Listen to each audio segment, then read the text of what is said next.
I've been illegally detained when I'm a Greek citizen with NATO clearance and FBI and DCF clearance. So what does that got to do with you speeding? In policing, if you pull a guy over for speeding and he immediately starts getting aggressive and talking about FBI clearance and then puts on gloves, you know that the fight might likely be on. This is one of those.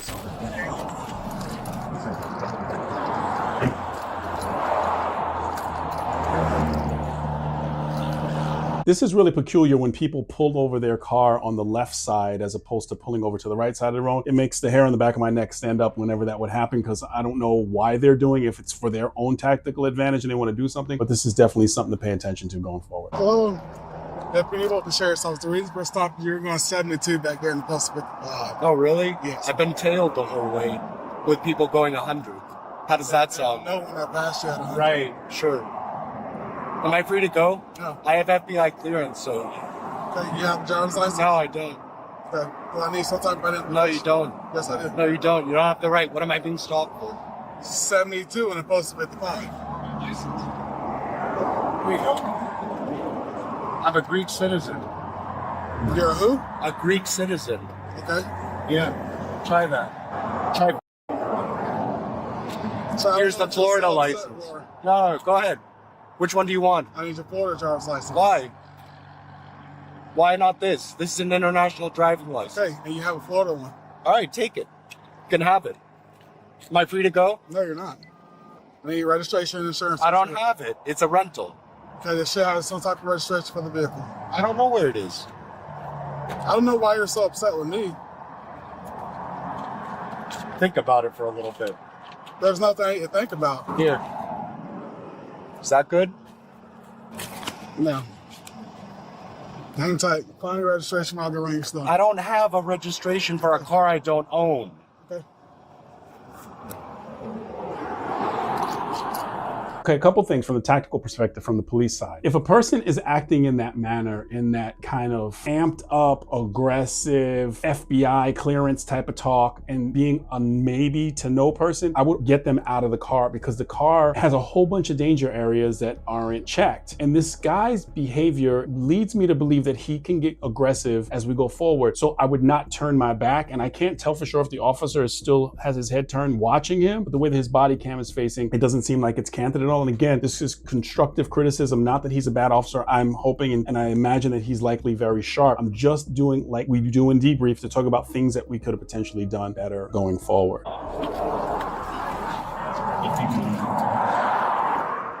26. Do me a favor, step out the vehicle. No. Step out. No. Step out of No. the vehicle. No, this is illegal search No, and it's seizure. not. Yes, it is. No, it's not. Yes, it is. No, it's not. I'm going to give you one Do you have a warning and warrant? you're going to go to jail. Do you have a warrant? I'm letting you know now.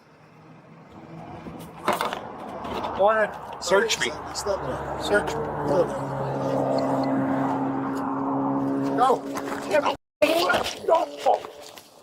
Tase you. I will tase you. Where's this?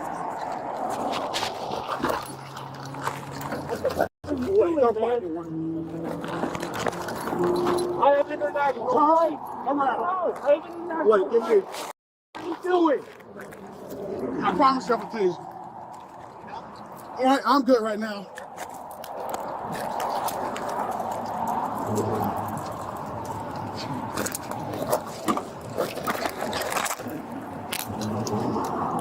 Appreciate you.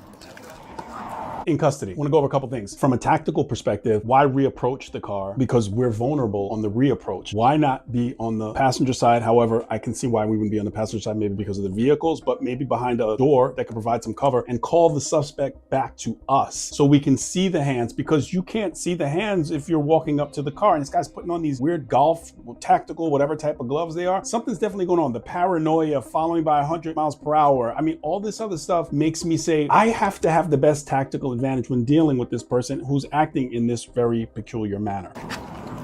Not illegal. Have a seat. Oh, now you're getting Have a nice. seat. Now you're getting nice. Have a seat. Newbold. Number 160. Blake, third channel. I got more to tell you. I told him, I pulled him over, 72 and the 55. Yeah. He said that wasn't me. He was being tailgated, being a hunter. I'm looking at you the whole time. I tell him the reason for stop, he's FBI, whatever. I get out, I see him throwing gloves on, so I'm like, okay, I don't know what you're doing, you're getting out. Because as I'm back there, he is gloving up. So I don't know if he's grabbing a gun, what's going on. I come up here, tell him to get out. No, I tell him to yank his ass out of there if you don't get out. He gets out, he comes right here. 3870, I'm out with 3669. He's going to jail. There's nothing about it. He's going to jail. And he's claiming to be FBI? He said that he's FBI, or quote unquote. So. Hey man, what's going on? What's going on? Yeah. I've been illegally detained multiple times when I'm a Greek citizen with NATO clearance and FBI DCF clearance. FBI clearance. So what does that got anything to do with you speeding? That's an interesting tap dance that he did. FBI clearance because he doesn't want to say I'm FBI because then they can get him for impersonating law enforcement. So there's something interesting about him utilizing that word salad. 72 and a 45 when your officers were going 100 past me. I'm an international citizen. You can't arrest me repeatedly. I'm a U.S. and a Greek citizen. Okay, so what's that got to do with you doing 72 and a 45? I'm sorry. You hit me with a speeding ticket, huh? Well, we will be doing that. All right, I believe. go ahead. He told you he was with the FBI? Yeah. I didn't say that. I said I have FBI DCF clearance. What does that mean to us? Apparently none of you know. That means nothing. All right. Am I free to go? No. No. You're going. No, you're not free to go anywhere. What are you talking about? You're resisting. Right, because you threw me against the cruiser. We're going. Yeah, we're all done. Gone where? We're going. Hey, put your leg in there. Don't you dare do that. Or you'll be tied up like a pretzel. Do you already understand? did that. You already did that. In No, 6 closed van transfers.